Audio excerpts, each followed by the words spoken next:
जनता का जो भी निर्णय है, जनता का जो भी फैसला है, उसे हम पूरी विनम्रता के साथ स्वीकार करते हैं। अब जो जनता ने हमें निर्णय दिया है, हम न केवल एक कंस्ट्रक्टिव ऑपोजिशन का रोल निभाएंगे,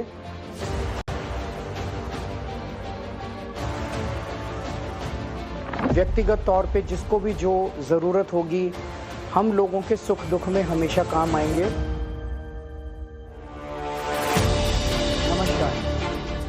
वोट की चोट से अति आत्मविश्वास से बिखर जाने के बाद अरविंद केजरीवाल की ये वो आवाज है जिसकी प्रतिध्वनि में घनघोर निराशा है, हताशा है, वो मायूसी है जिसमें पहली बार यूं समूची आम आदमी पार्टी लिपटी हुई है। सत्ताहीन होने के औपचारिक मुहर लगने के बाद दोपहरी में आम आदमी पार्टी के सबसे बड़े नेता कैमरों के सामने आए थे। बेहद उदास दिख रहे केजरीवाल ने पिछले 12 वर्षों में किए अपने काम का सारांश बताया, आगे की रणनीति बताई और फिर थोड़ी देर बाद उनके घर पर एक के बाद एक पार्टी नेताओं का जुटना शुरू हो गया।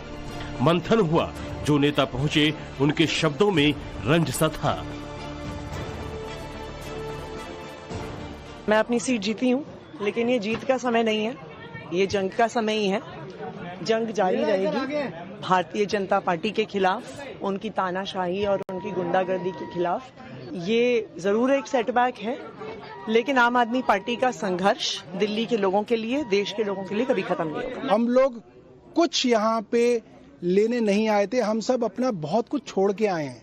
हम लोगों ने अपनी बहुत अच्छी अच्छी जिंदगियां छोड़ी, हमने काम धंधे छोड़े हैं, तो ऐसा कुछ नहीं है कि हमसे कुछ छिन गया है। आई थिंक ये एक समय का चक्र है और समय का चक्र वापस आएगा। दरअसल ये सिर्फ एक चुनाव की हार भर नहीं है, ये अरविंद केजरीवाल की अगुवाई वाली पार्टी के लिए वो घड़ी है जिसमें आगे अग्नि परीक्षा की आहट सुनाई पड़ रही है। राजनीति का रट्टा मारने वाले कहते हैं कि एक जिद पर 13 वर्षों में शून्य से शिखर तक का सफर तय करने के बाद जब फिर से सिफर पर आकर खड़े हैं केजरीवाल, तब उनके सामने चुनौती बेहिसाब है। मसलन सीधे लीडरशिप को चैलेंज, पार्टी को बचाने की चुनौती, कानूनी लड़ाई में कमजोर, पार्टी के विस्तार में मुश्किल, राष्ट्रीय अस्तित्व बचाने की चुनौती, पंजाब में खतरे की घंटी, मोदी बनाम केजरीवाल का नैरेटिव फेल। जानकारों की माने तो चुनौतियों के चक्रव्यूह में खड़े केजरीवाल की स्वीकार्यता पर सबसे बड़ा सवाल खड़ा होने वाला है, क्योंकि अपने हिसाब से आम आदमी पार्टी को चलाने वाले केजरीवाल पहली दफा चुनाव हार चुके हैं, जबकि अपने समानांतर जिस आतिशी को खड़ा किया था मुख्यमंत्री की कुर्सी देकर, वो जीत चुकी हैं।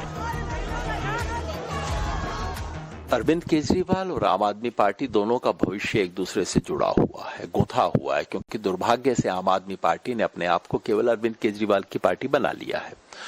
आज के चुनाव के परिणाम से खासतौर पर चूंकि अरविंद स्वयं अपना चुनाव हार गए और इसलिए कि जिन लोगों को उन्होंने प्रमोट किया था लगभग वो सब हार गए, अब अरविंद के नेतृत्व पे सवाल उठेंगे, आम आदमी पार्टी के भीतर नहीं तो कम से कम बाहर। मुश्किल सिर्फ इतनी भर नहीं है केजरीवाल के लिए, पार्टी को बचाने की चुनौती भी बड़ी है, क्योंकि आतिशी और गोपाल राय को छोड़कर तमाम केजरीवाल के विश्वस्त चुनाव हार चुके हैं। मसलन अरविंद केजरीवाल के अलावा मनीष सिसोदिया को भी चुनाव में हार मिली। दिल्ली के मंत्री रहे सौरभ भारद्वाज और सत्येंद्र जैन भी चुनाव हार गए हैं। ऐसे में अरविंद केजरीवाल के लिए दूसरी सबसे बड़ी चुनौती होगी अपने विधायकों को बचाए रखना। कमजोर का साथ छोड़कर बलवान का हाथ थामने की राजनीति में पुरानी परंपरा है। आम आदमी पार्टी में बड़ी तादाद में ऐसे नेता हैं जो आयातीत हैं। बीजेपी हर तरह की कोशिश करेगी तोड़ने की, सरकार में होने के बाद भी वो तोड़ने की कोशिश करेगी। और जब पार्टी में ऐसे लोग बचे नहीं जो कि विचार से जुड़े हैं, जो कि ईमानदारी से पार्टी से कृत संकल्प है, ऐसे में पार्टी कितने दिन बच पाएगी, ये सब सवाल आज खड़े हुए हैं और एक बहुत गहरी चुनौती है। इसमें कोई संदेह नहीं है कि अरविंद केजरीवाल अपने छोटे से राजनीतिक कैरियर का एक सबसे बड़ा संकट देख रहे हैं। बड़ी बात यह है कि चुनाव से ठीक पहले 8 पूर्व विधायक ये ट्रेलर दिखा चुके हैं। हालांकि ये डर सिर्फ दिल्ली में नहीं है, उस गुजरात में भी है, जहां की विधानसभा में आम आदमी पार्टी के सदस्य हैं। पार्टी के विस्तार पर भी ये हार एक आघात की तरह है, क्योंकि दिल्ली मॉडल के सहारे ही आम आदमी पार्टी दूसरे राज्यों में जाती रही है। असल में आम आदमी पार्टी इस वक्त राष्ट्रीय पार्टी बनी हुई है।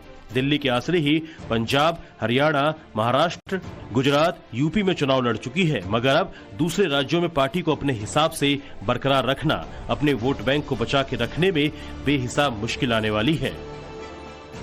आप पार्टी के लिए ये अस्तित्व संकट का दौर मैं मानता हूं।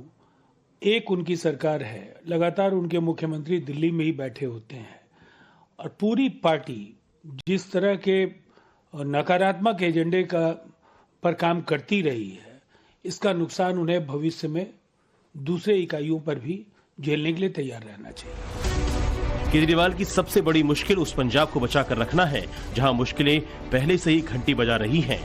पंजाब में पहले ही सब कुछ ठीक नहीं चल रहा है। ऐसे में दिल्ली की हार वहां के नेताओं के मनोबल को भी प्रभावित कर सकती है। पार्टी के तौर पर आपकी कमजोरी से जोड़ तोड़ की राजनीति को बल मिल सकता है। गुजरात को रिपीट करना संभव नहीं होगा, हरियाणा में ब्रेक थ्रू मिला नहीं है, तो ले देकर सारा खेल अब सिर्फ और सिर्फ पंजाब पे सीमित हो जाएगा। और जहां से आम आदमी पार्टी की खबर जो है वो अच्छी नहीं है, पंजाब में गवर्नेंस कर नहीं पा रहे हैं पंजाब में, और पंजाब का वोटर बहुत ज्यादा इंतजार करता नहीं है बदलने से पहले। इसलिए आम आदमी पार्टी के अपने भविष्य को लेकर सवाल है।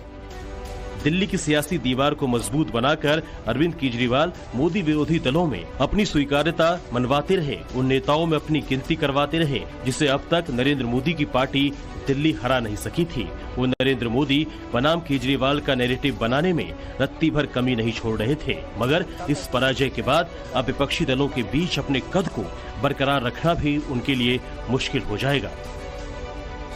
अरविंद केजरीवाल ना तो अब मुख्यमंत्री हैं, ना विधायक हैं, ना अब सत्ताधारी पार्टी के नेता हैं। लिहाजा शराब घोटाले में फंसे केजरीवाल के लिए मुश्किलों का दरवाजा फिर से खुल सकता है।